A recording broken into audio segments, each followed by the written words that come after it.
Hey, good evening. It is 8 o'clock and it is June 15th, and I have been busy all day, but I can't believe what time it is. It's like the day just went really fast, very, very fast. Okay. So, anyway, today I was doing some thinking in here in my room, um, and I was getting some intuitive messages, of course, right? Because Maria had a lot of time in her hand. And this is something that I'm hoping to change. Now, I had got the intuitive message that there's a lot of people, specifically like here located in Bakersfield, who feel as though, I kind of, they might perceive me as somebody who makes my issue out bigger than what it is. I personally feel as though I have every reason to be concerned about my situation, especially since, I've had my rights infringed upon, and not only did it affect me, it affected my son, right? The fact is this is one of the reasons why I believe in minding my own business, and I do not touch what does not belong to me. Because, let's just say, for example, I borrowed the neighbor's car, and then I ended up damaging that car, right? Now, this person's out of a car, but I'm the one who came to this person as a needy individual. I'm the one who caused this person a hardship. This is one of the reasons why things like lawsuits and stuff like this exist, because it ensures that you get the direct compensation when somebody does you wrong. This was a terrible disservice to me.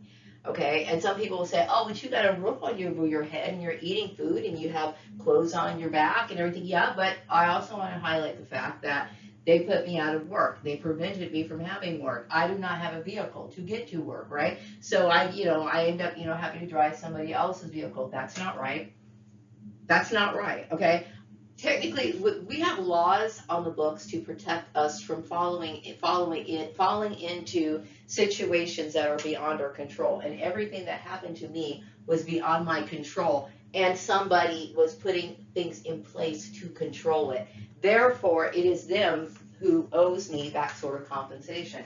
Now, I did mention to a few days ago in one of my videos, and I addressed President Trump. Hello, President Trump. And I also address all the churches here in the United States, as well as, because I understand these people were very malicious, and people from different parts of the world know who I am. And chances are, if some weird thing was to happen, I want it to go over to, I don't know. I can't even think of a place right now. And there's so many places on the map. But if I wanted to go to another country and I wanted to find a job, I want to make sure my name is clear out of every single data bank on the face of this planet. Why? Because I did not deserve to be treated this way. Now, I wanted to go into this issue about, um, why? Because some people will say, well, so what? They just kind of roughed you up a little bit. Mind you, this issue lasted for 10 consecutive years. And no matter what I said, and nothing I was said or did, even though I was proving my point over and over again, made these people leave me alone. Okay, I really, really feel as though I was violated. And then also the issue of the financial exploitation is something that, obviously I have a right to make my own money, right? I have the right to make my own money and keep my own money. I have the right to my privacy. I have the right to my possessions, okay? So I was being exploited, okay? So now I am 54 years old, okay? Mind you, had I left Murray Family Farms and been able to find stable employment without have been being tracked and without have been, being trafficked, been able to establish myself in an environment where I could have comfortable employment, meaning, I'm in a job where I don't have to sit here and worry about being isolated or, any of this ridiculous gossip that was going on, okay?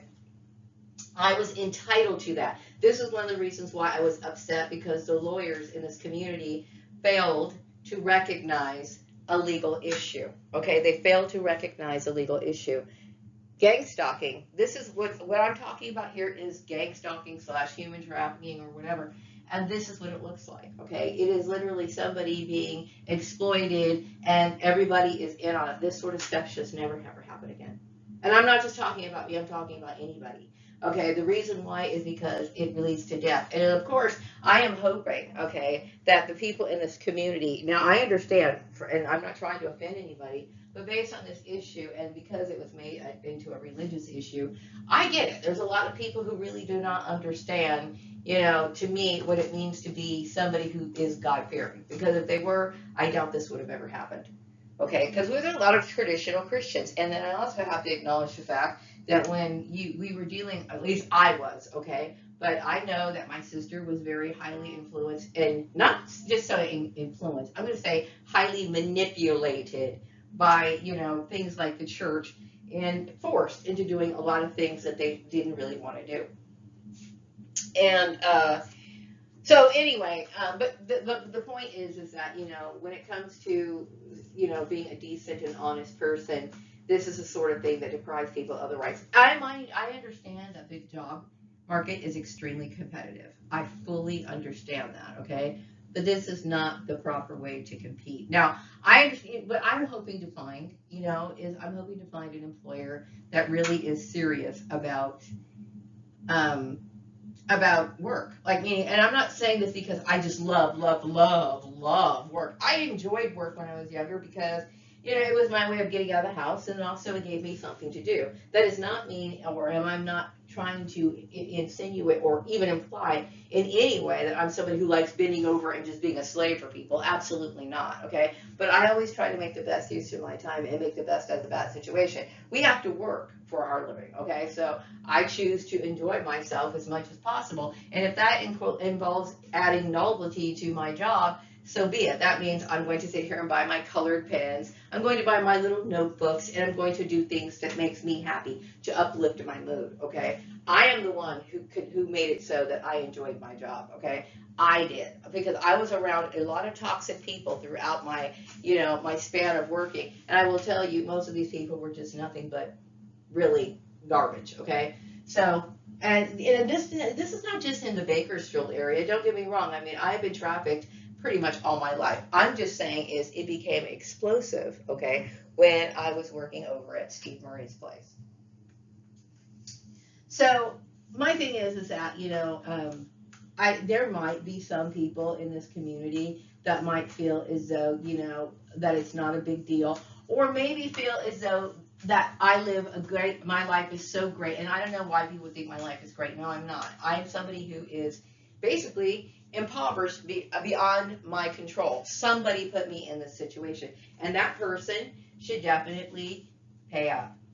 They should pay up, meaning like they should be the ones who were concerned about my moving costs. They should be the one, and so, but I'm sitting here creating a fundraiser, okay, which I know this upcoming week I'm going to be making more phone calls. I did call a few places here in Bakersfield, but I am mostly focused on outside of Bakersfield. Why? Because I feel as though if Bakersfield community was truly supporting me, I would be at work by now. Okay, that makes a lot of difference to me. So I honestly can tell you that I feel like it's better for me to go to Lancaster, not just for the fact that I understand it's more expensive. I understand I do not have a vehicle, but somebody is responsible for that, so they need to put the wheels in motion. I did call, contact, the president through my videos, because I do know the president watches my videos, and I had mentioned, that this issue was relating to churches, okay, relating to churches. So it's like I understand a lot of these people were inspired by the churches, okay, and a lot of these people were, I do understand a lot of these people were bullying me. I also, I got a message today about the persecution, the thick persecution of my existence. And really, the persecution did not come from Operation Paperclip in general. Okay, you know where it came from? The churches. The churches, okay? Because obviously, now the message I got today, this afternoon, while I was like working on my bed, I was getting this message that it was, and I'm, the Nazis. I'm talking about the Nazis, like the Nazi Operation Paperclip. No, actually, a lot of these people had high regard for me, okay? But the racism that I experienced is not necessary. I really don't want to say Nazi because I feel like I'm clumping them all together. I'm going to say white nationalist. Okay, I think white nationalist groups and a lot of prejudiced white people were angry because of me having this sort of association with important people. Hang on a second. Okay, so yeah, I do get into a message about Lancaster finding apartments for me. And I don't, like I said, I don't know who's doing that, but I also need to make sure that this particular, whoever is the remnant of this particular organization, I address the churches, I also address President Trump. You know, if these churches could inspire and encourage their members to, you know, be alert for my fundraiser, I would appreciate their help. And no, I do not feel as though it's inappropriate for me to be asking for this sort of assistance, given the fact that, you know, I was put in a situation that I didn't ask for, nor did I deserve. Now, I did this intuitive message that a lot of people were convinced that I deserved to be bullied because of my appearance. I think I've already talked about, you know, the things that we strive for in life. In order to have the best quality of life, it is only natural. It should be expected for people to want to be the best person that they can be. And I also understand and acknowledge the fact that there's a lot of people, perhaps maybe in this community, that feel that this is what they want, but they felt as though they were prevented from doing so because of their religion. Once again, you know, and I'm going to stay out of church issues, okay? But I will say this.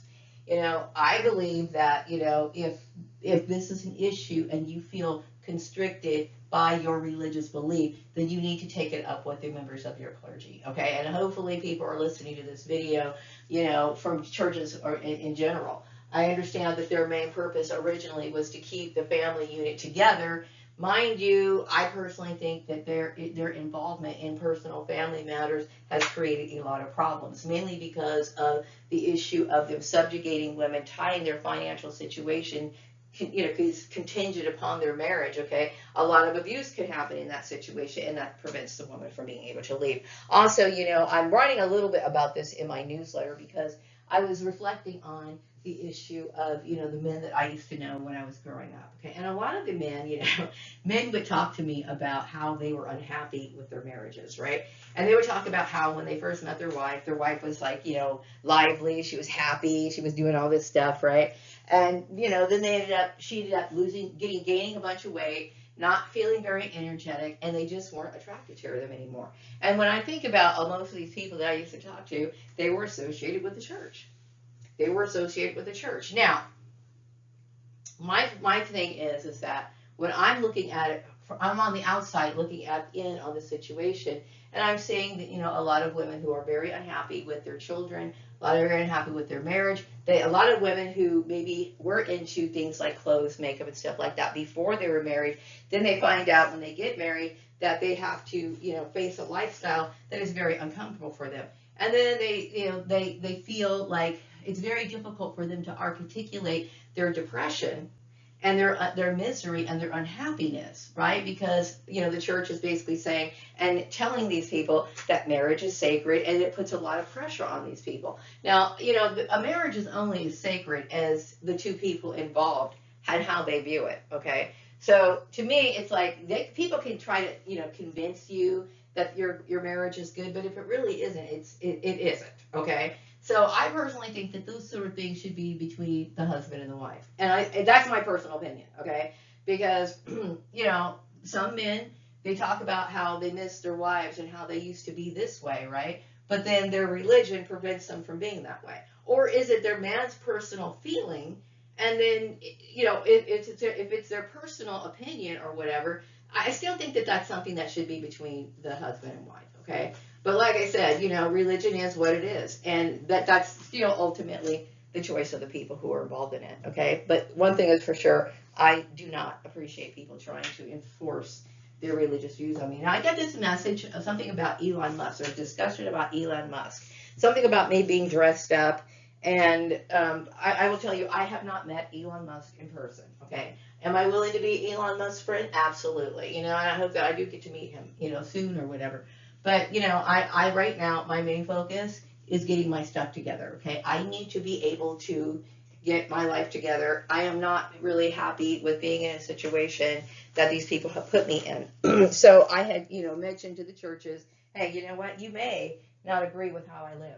You may not agree with how I live, okay? But the fact is, you do not have the right to impose your views on me, all right? And a lot of people would be terrified to address the church because the church has convinced a lot of people, or maybe it's not so much them that convinced them. Maybe it's just that people have assumed that the church had more power than what they have. I'm sorry, I'm not being disrespectful to the church, but the church is an institution that I am not required to have any respect for. This is the truth. I am not required to have any respect for the church whatsoever, other than the fact that I can allow it to exist. It is what it is, okay? So, there has been meetings about me discussing about the issue about marijuana and stuff like that, and I have proven that I am more knowledgeable than college students. Actually, I had written down some stuff here that I wanted to talk about, and I think I will go into that first. Okay, so the reason why I have created a list that I'm contacting employers regarding, my fundraiser. Okay, now I did make a list of different people. I made a list of probably 100 something people. Okay, and I have to continue working through that list and creating more lists. I have to contact people and I have to follow up. This is a part of my campaign. Now, I do not have, social media, and unfortunately, my reputation was destroyed by church people belonging to the church, okay? And they really had no reason or no right to do what they did. So, yeah, I do expect to be cleared by name, to be cleared in every data bank, not just in California, but everywhere. Okay, but I did call on some of the companies here in Bakersfield, and I'm not going to sit here and try to intuitively plug in as to whether or not these people have some sort of resentment towards me, okay? But I understand that there was a lot of people who were angry because they put themselves in a situation and it did not turn out the way that they wanted to. Meaning, there were a lot of people who were, trying to bully me. There were people who were trying to prevent me from exercising my rights. And a lot of people, because they wanted this to be a competition, are a little bit sore that it didn't work out. Okay, and like I said, I have been peaceful this entire time. I'm not somebody who wants to, ruffle feathers, but I'm also aware that when you deal with something this toxic that and lasted for this long a period, there are certain people who still kind of hold grudges. I'm not saying that I know that that's true, and I'm not saying that I felt anything. I'm just saying it. So there's always that possibility. Okay. Now, there's people who resent me because I have metaphysical powers. My metaphysical powers are by God. They are by God. Okay, and I do not misuse them. Okay, but so yeah, that is a concern of mine. But see, I have to press forward. I have to press forward with my what do you call it, my campaign. I do believe that this issue is known well enough so that I could actually look for contributions outside of Bakersfield. Now, the message I'm also getting is, once again, this has something to do with my looks. And I believe that there was some sort of meeting with the religious organizations and people who go to church in general. And the message that I'm getting is that people are wishing me well. That's nice, and I do appreciate it. Okay, but anyway, the other messages that I have is that, I know that there was some sort of resentment that my son, at one time when I was working at BT Trucking, they were angry, and this is one of the reasons why they were attacking me. They were angry because me and my son lived in 2 different apartments, and there were times where I was willing to pay for my son's rent. I will tell you, that is nobody's business. Okay, that is nobody's business. And I will tell you, I am somebody who wants the better for my kid. Like, I know that I struggled, okay? And I would say that, in my personal belief, in the way that I see things, okay, this is my choice, and you guys can disagree if you want to, okay, but you have no right to act on it. The thing is that, I personally believe that each generation should improve themselves, okay? So I struggled a lot, and I wish I would have had somebody who was supportive with me. So I was able to do that for my kid, so that's exactly what I did. I supported him for a little bit, okay? But that was nobody's business. Not one person in this community needed to know that. Not one. Okay, but see, we have, I think there's a lot of people who want to dig into your personal finances. That was not something that anyone needed to know about. And this is another reason why I addressed the President Trump. And the reason why is because I was exploited. That's exploitation, okay? I have every right to have my privacy. I have every right to have, I have every right to keep my information confidential. And see, a lot of churches, maybe this is church inspired. Maybe the churches get around, they sit there and tell you, hey, you need to do this, play the vigilante thing. And this is what I brought the president in for, okay? Because this is the United States of America, okay? And I have the right to work. And I understand you have the right to have your religion. Okay, but that's it. They are completely separate, meaning I have the right to be private. I mean, I have the right to live my life, and I do not deserve to be harassed, badgered, be, imposed upon just because I believe something different. Okay? So this is what I'm trying to talk about. What else? So yes, if I have the ability to take care of my son, I'm going to do that. You know what I mean? And really, that's nobody's business. It's ill-mannered to behave that way. I understand that people were like, well, your son, he's your son and he loves you and he'll take care of you and all this other stuff. But once again, the people who caused this, okay, and I'm saying this to the president, the people who caused this are the ones who are responsible.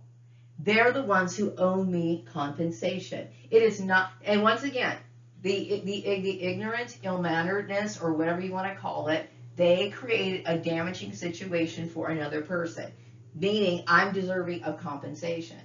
I did not do this. They did. Okay, they're the ones who went around spreading my name and playing games and blocking and harassing me in the workplace. So now I am out of opportunities, meaning I could have been able to find something else. So how are they going to compensate it? Now I understand the churches have cleared my name, okay, but the thing is that I deserve that. I have to sit here and call all these people, right, to help me with a fundraiser, okay, and I would prefer that the churches encourage their members to do that. Why? Because they're the ones who created the problem in the first place.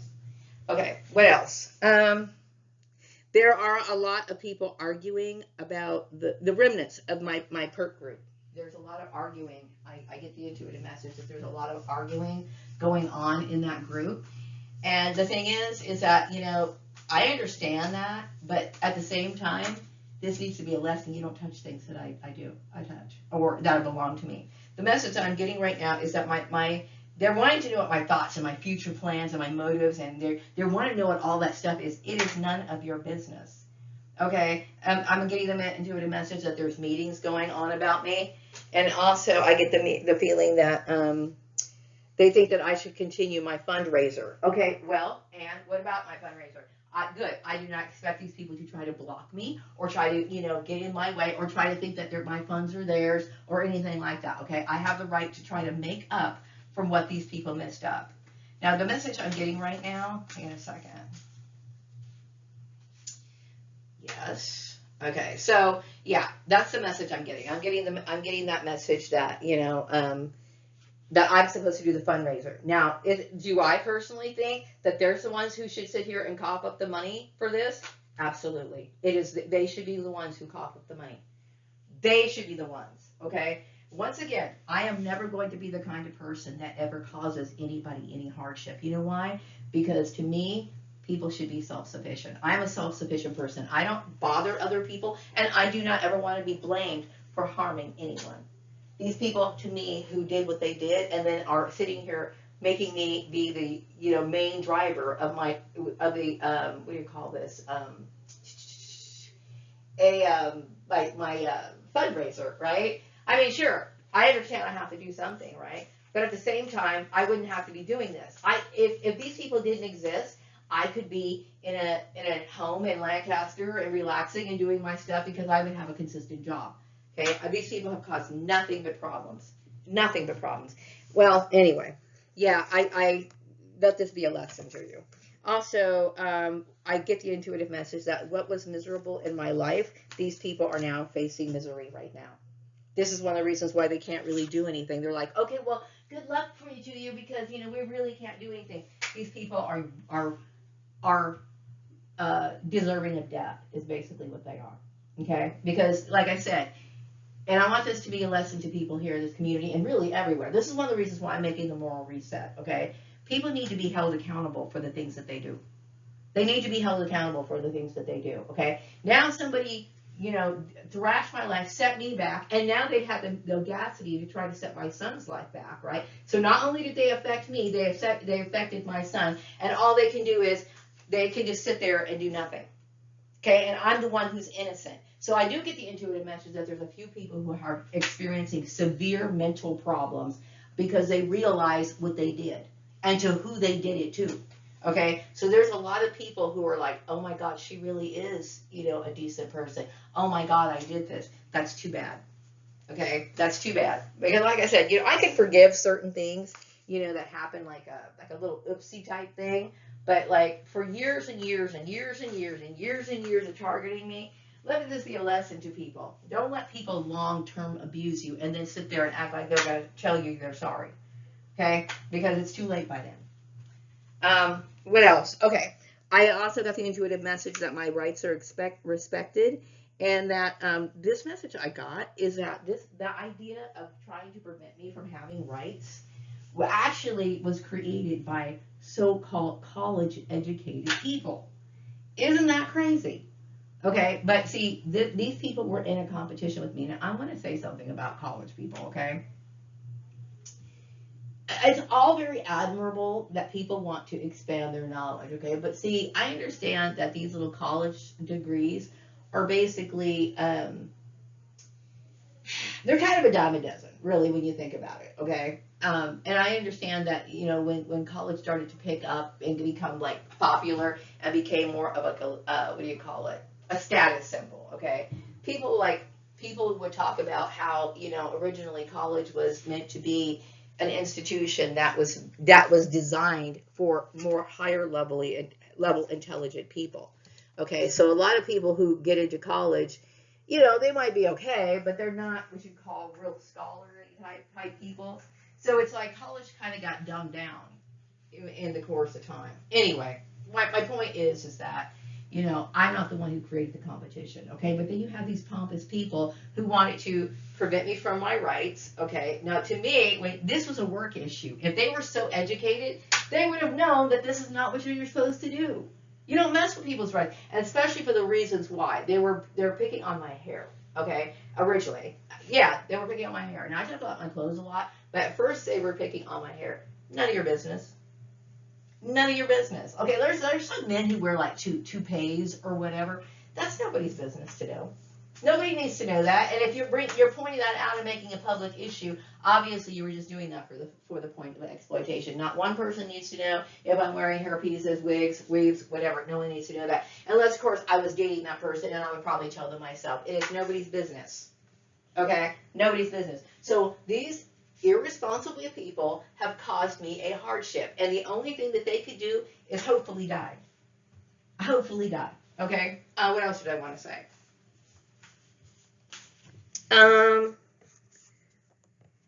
Okay, I'm also, people are acknowledging me to be the first person to win this issue relating to the church. Now, like I said, I don't know what the church's my message is to people who belong to their membership. Each church, okay, kind of pissed me off. The whole collaboration of churches getting together, that really pissed me off because, like I said, it's kind of like, churches have always said that they're separate all these years, and you find out that they were, they developed. To me, it's a cult. Okay, it's a cult. Okay, they were attacking my beauty, and I was doing in my article that I'm writing for my third quarter newsletter. I'm talking about the psychological effects of people who force women to be unbeautiful, meaning like, and I am not saying that I am beautiful. I am not, okay? Because I look at myself, I understand what my flaws are. But, I would say that when people are forced to project an image that they do not feel inside, like, I would say that your image, what you project on the outside should be a reflection of how you are on the inside. And there's a lot of women who feel flowery. There's a lot of women who feel, I don't know, like vibrant on the inside, but they're prevented from showing it on the outside. That is a psychological damage. And this is one of the reasons why a lot of women do feel resentful towards women who have that kind of freedom, because they are not able to exercise that. That's unfortunate for them. But like I said, at the end of the day, this is something that they chose. Okay, so the other message that I got is that, yes, a lot of women do support me. And hopefully, if you do support me, then you need to bring this issue up to your church. And, and if you're married, then you and your husband should be talking to your pastor together. Because really, I mean, that should be your choice. Really. Okay, but see, that's your choice. Okay, really. I mean, that how a husband wants a wife to look and how she feels she's comfortable, whatever, that should be their issue. But like I said, that's the church's call, and I'm staying out of it. It just seems like it makes logical sense, but whatever. And see, my issue is that some people get used in these sort of agendas, like, if if the church is making a stance or telling couples how to live their life and how many children are supposed to have and encouraging certain things and creating a hardship onto these particular couples, then it is only benefiting the church, and it seems more like a cult. And once again, I believe that people could be getting exploited in these sort of situations, okay? If, not everybody can afford children. So, and yes, it does matter, because the quality of life does matter. Okay, it does matter. But anyway, I think that's all I really wanted to say. I just wanted to share my thoughts and express that it's unfortunate, but I do hope that you guys understand why I'm saying this. And I also hope that people understand my reasons for creating the moral reset. The reasons is because it is not a frivolous issue. Somebody could steal and take away your life. Okay, for many years, my life has been, trampled upon. My rights were trampled on. That happened when I left Moraine Family Farms. That was almost 12 years ago, or it is 12 years ago. Okay, look how long these people took off my life, and the only thing that they could sit here and say is, "Yeah, I guess she can have her fundraiser." It's your fault. All of it is their fault. Okay, so like I said, and I make this very clear: do not touch things that do not belong to you. Do not ever touch something that belongs to you, ever, okay? And there's reasons for that, okay? It's not yours. You keep your hands to yourself and mind your own business, okay? And this keeps you out of trouble, okay? I think I'm going to wrap up this video. I hope you all have a wonderful evening. Take care. Bye-bye.